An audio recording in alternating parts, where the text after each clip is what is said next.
The Communion of Saints is a series that seeks to share information on the life and times of the saints of the Catholic Church. Your program hosts are Father Jim Corda and Father Jack Lavelle.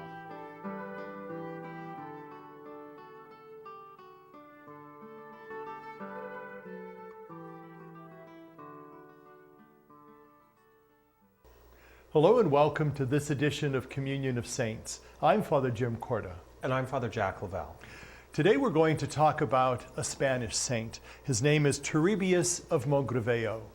Let's kind of set the scene as to what he basically was like in his career, because I think that's going to tell us a lot about who he was as a person. So what was his career that led to his eventual vocation? Well, first, like some of the other saints we've talked about, he came from a wealthy family. But unlike some of those saints that we've talked about, like Francis and Benedict, there wasn't really a rejection of that wealth. He wasn't really even seeking a role in the church in his early life. From his family's wealth and prestige, we know that he studied the law. We know that he was serving as a professor of the law during the time of the Spanish Inquisitions. And as a result of all of that, while still a layperson, a lawyer, he is then called to serve the church as the Archbishop of Lima, Peru. Now that might sound very strange to our listeners, that someone was not a priest, was not a bishop, and then is named an archbishop, but there are many cases during the earlier history of the church and even into the Middle Ages and beyond where they might just be of relatives or other type of relationship or a role that they've served, where they are then elevated to the role of being a cleric, a bishop, or an archbishop. What's also interesting in his life is that because he comes from wealth, or maybe that's a wrong way of saying it, but because he is wealthy, he's got this penchant for the poor.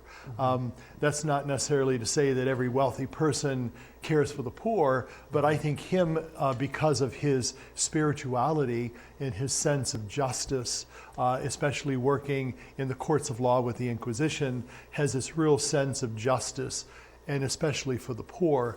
And I would imagine that that Lima, Peru, would have been a spot in South America that would have been probably extremely poor. And we know that as a continent and as a developing continent, that many of those people would have been not of wealth or nobility as well. But let's talk about his desire to get to know people in his diocese. And if anyone knows the topography or the geography of South America, it's extremely mountainous and vast, and parts of it are desert-like. But he visited every parish in his diocese and all the people in his diocese. And even back then, that probably was pretty unprecedented, don't you think? Oh, absolutely. And it took him 7 years, we're told, that he set out on this desire to visit all of the people, to visit all of the parishes, to get to know all of the people. And I think it is from that, coupled with his work in the law, which would have seen people being mistreated, would have seen people being taken advantage of, is where we really see this great care and concern for the poor, for the disenfranchised. And I wouldn't want people, with what I had said earlier about that he went from being a layperson to becoming an archbishop, to think that there wasn't already faith or there wasn't already a relationship with God. It's just that wasn't the course of the path of his life that he was looking at in a religious life. But his work really could be seen almost, if people are familiar with the story in a certain way, of Thomas Becket, who at one point in his life had studied to be a minor cleric, went in a different direction, was Chancellor of England, was good friends with the king, and because the king wanted to control the church, he puts Thomas in charge of the church by being the Archbishop of Canterbury.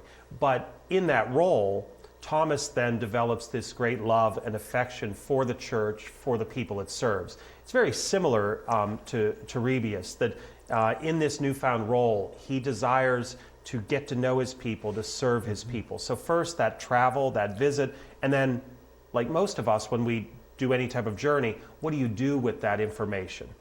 What's also interesting is that because he would have been a lawyer, he would have been extremely knowledgeable in many things. And we know that he wrote a catechism specifically for the Peruvian Indians.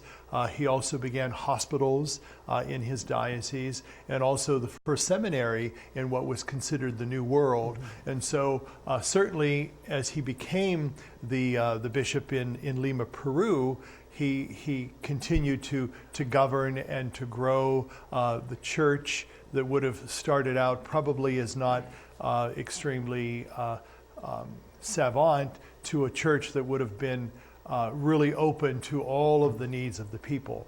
And I think all of that would have talked about how he had a real inclination towards the needy or the poor or the lowly in his polity. And I think that's really important for not only a bishop, but someone in the church to be concerned about the poor, about the needy, about nurturing vocations. The other thing is that he spoke out very strongly against the Spanish government in their mistreatment of the poor.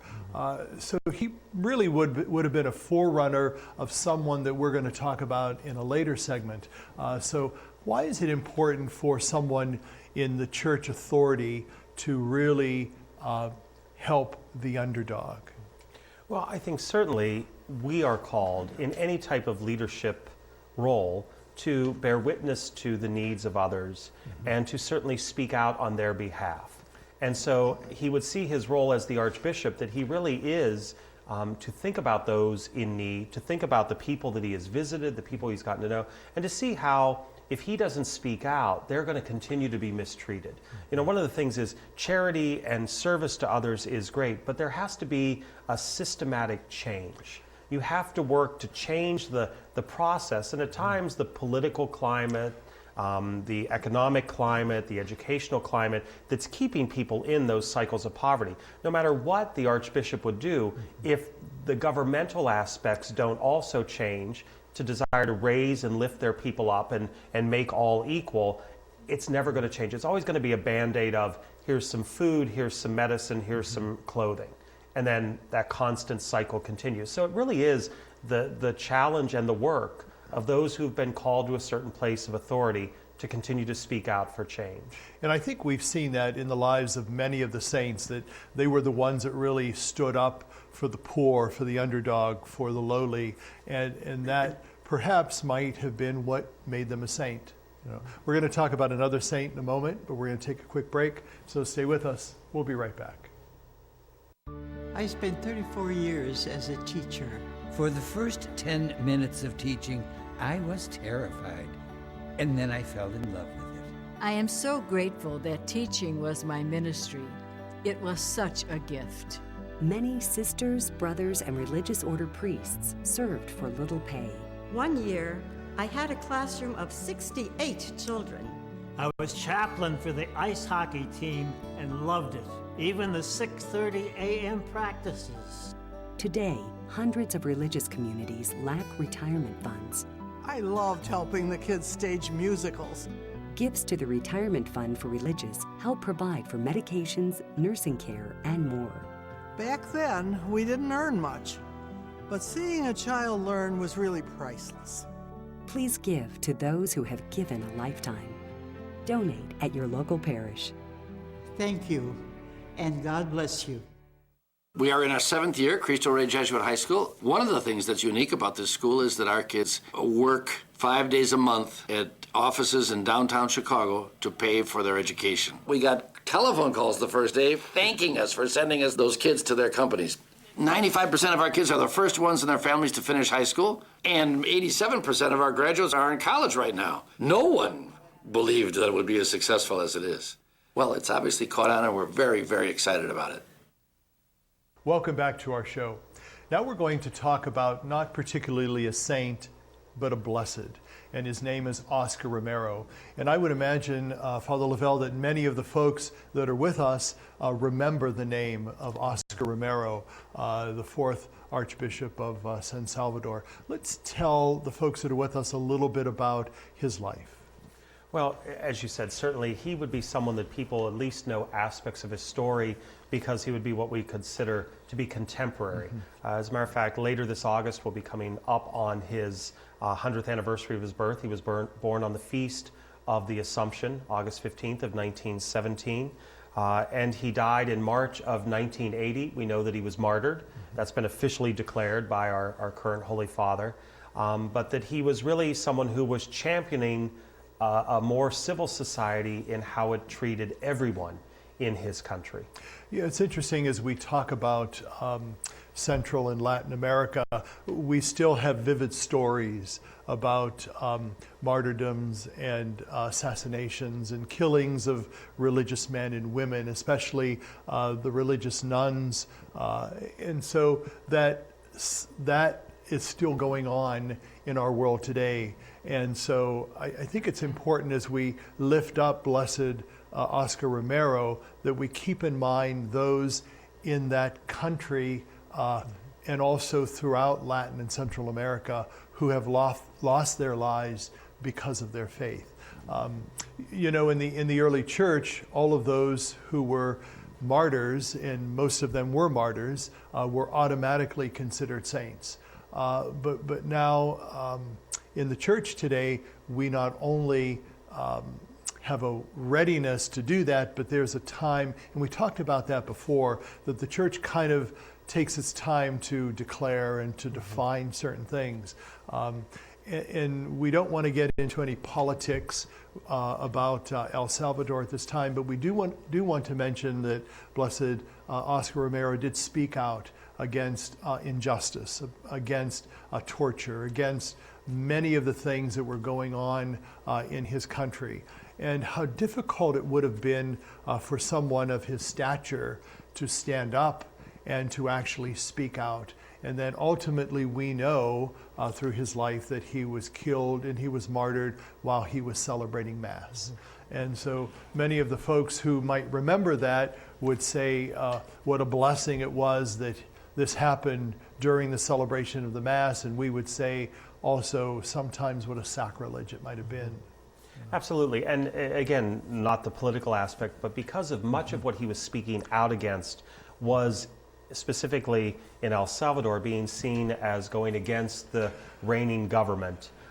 There was always that ongoing debate about was he waging into politics or was he witnessing to the work of the church?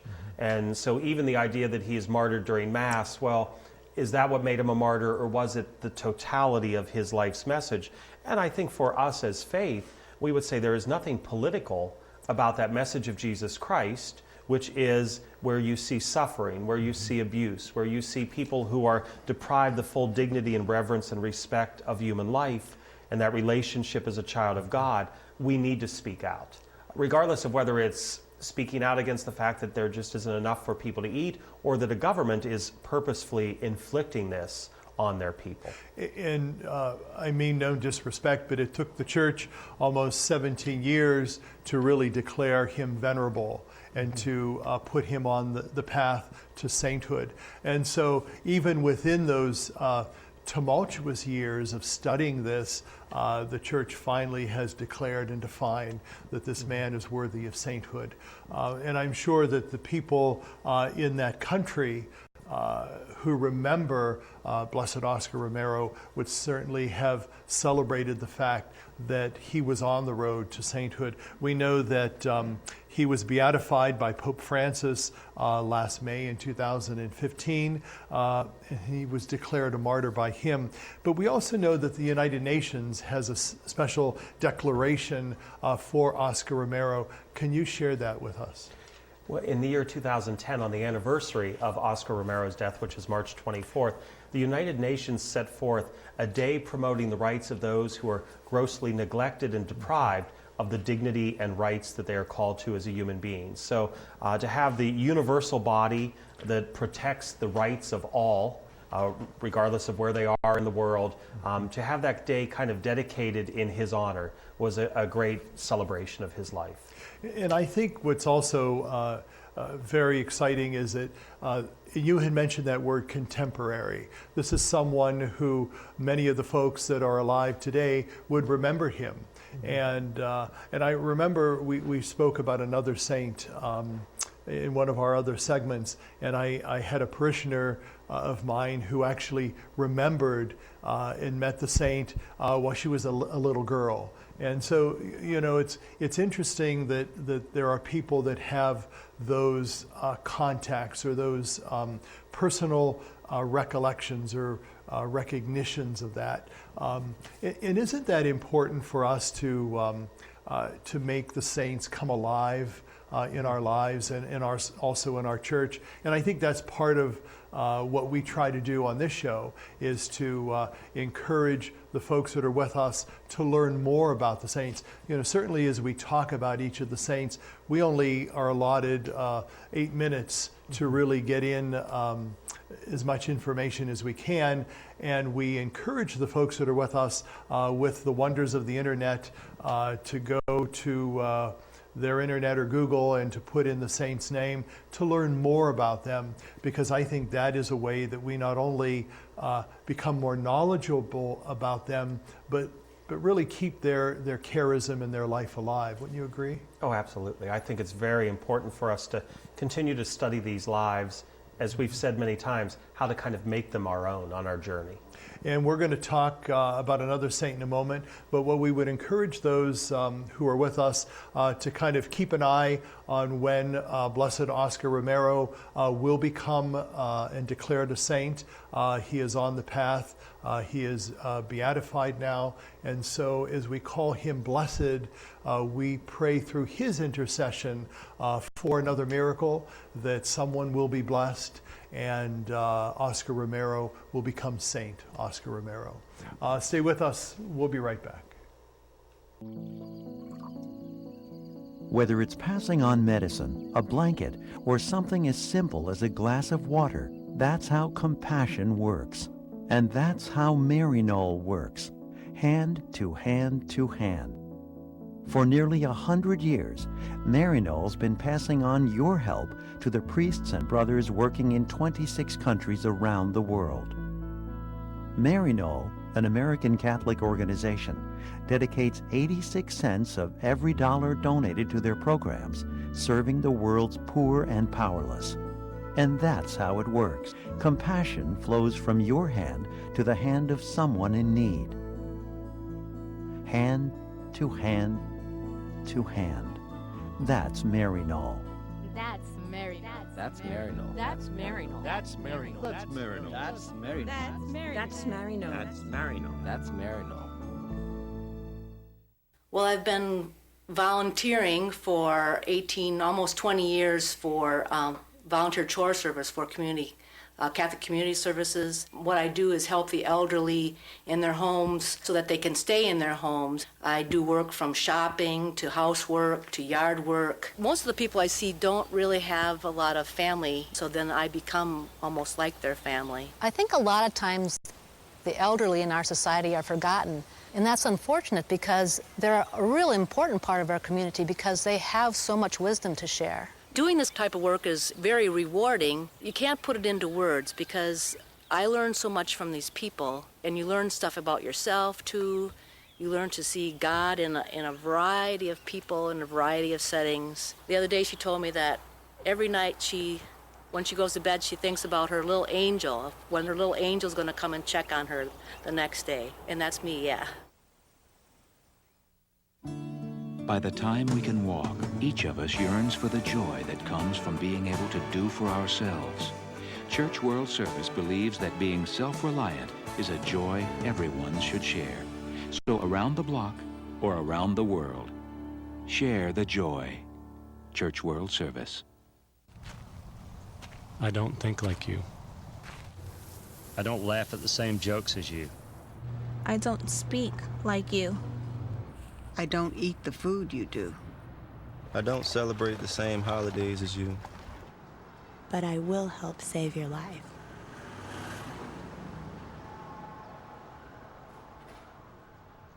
When you help the American Red Cross, you help America. Welcome back to our show. Now we're going to talk about the Feast of the Annunciation of the Lord. We know that it's celebrated on March 25th. And like many of the feasts that surround the Blessed Mother or the Lord, some people may not always know exactly what that feast is all about. For example, when we talk about the Feast of the Immaculate Conception, they may not necessarily know that what that exactly is. And so let's talk about what the Annunciation of the Lord actually means.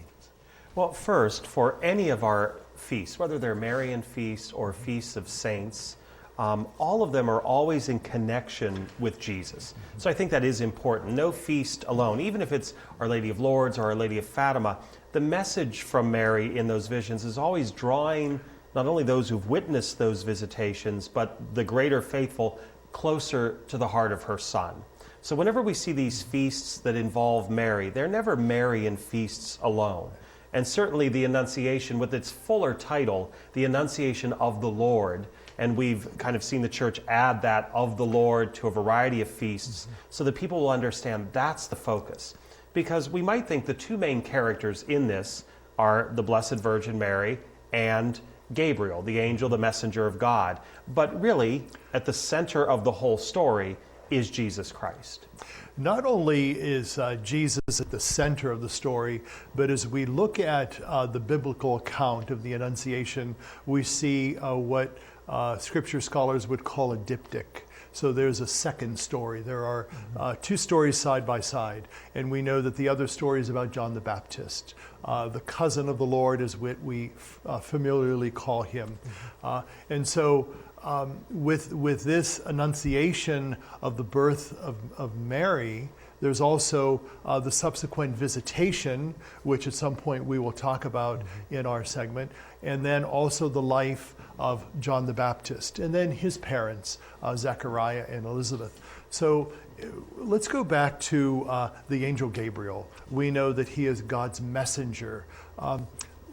Why are angels so important in the life of God and of God's power and glory?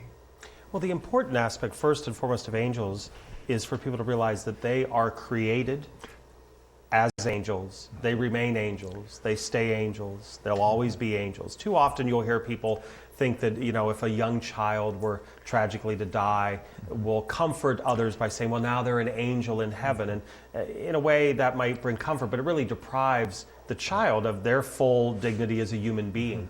Angels are created by the Lord to serve the Lord, and to specifically serve primarily as messengers, to go forth and to carry the good news, to carry the message, to interact, to protect, to guide, to lead the faithful ever closer in that relationship with the Lord. And so for Gabriel in particular, in this role, he is this messenger who brings forth, specifically to Mary of Nazareth, this good news that she is to be the mother of God's Son.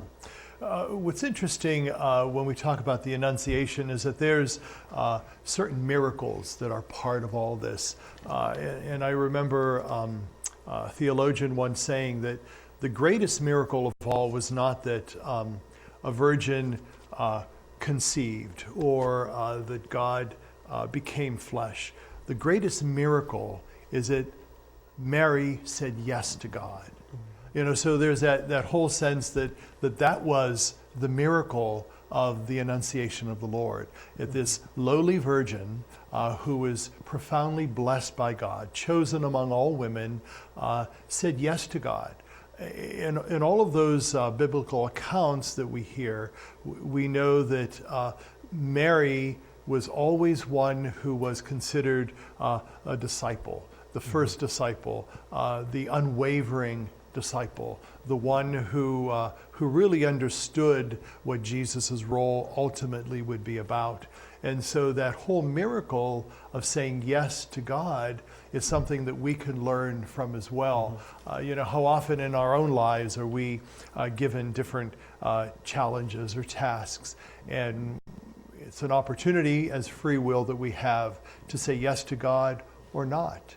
And sometimes we make miracles, or we we allow miracles to happen when we say yes to God.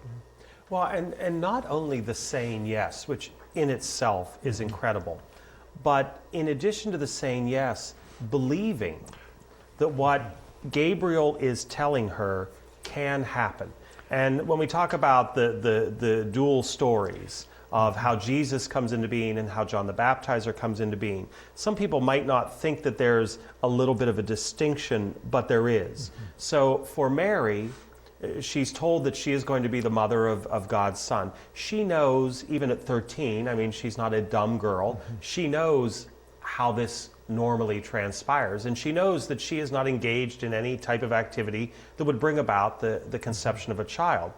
She does not doubt God, she simply states, how can this be? I have not known man, I've not had relations with a man.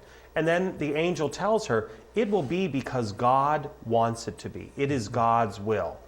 And from that, she believes and says yes. Now, the little difference is Zechariah has an understanding that people of his wife's age have not conceived a child. And so his is less a statement of fact because it's still possible. Just because he hasn't had knowledge of someone that age, it really makes it more, well, I've never heard of this, so how can this be? It's a little different from Mary saying, this is a biological fact. And so we see that Zechariah is kind of punished in his doubt and disbelief, where Mary, she completely conforms her understanding, her knowledge, her wisdom in this situation to the will of God. And so it's the yes, but it's completely trusting in God. And we would argue that a relationship with the Lord changes our lives. No one's life's direction ever changed as great as Mary of Nazareth. The other person in closing our show today we want to mention is St. Joseph. You know, St. Joseph's role in all of this, taking his betrothed as his wife. And if we recall, it was the angel that declared to Joseph that Mary would conceive and bear a child. And then the angel said, and you are to name him Jesus. You know, so that wasn't Mary's task, but that was Joseph's task to take this message from the angel, from God himself, and then to bring it about. And so both Mary and Joseph had major roles together in this Annunciation of the Lord. Like any of the feasts that we talk about and any of the saints that we talk about on our show, we encourage the folks that are with us to learn more about it by going to Google or their favorite engine website and to learn more about the saints. We're going to thank you for being with us. So have a good day and God be with you.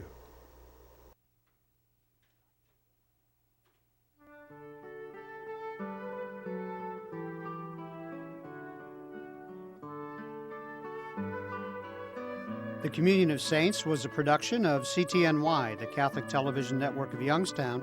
Your program hosts were Father Jim Corda and Father Jack Lavelle.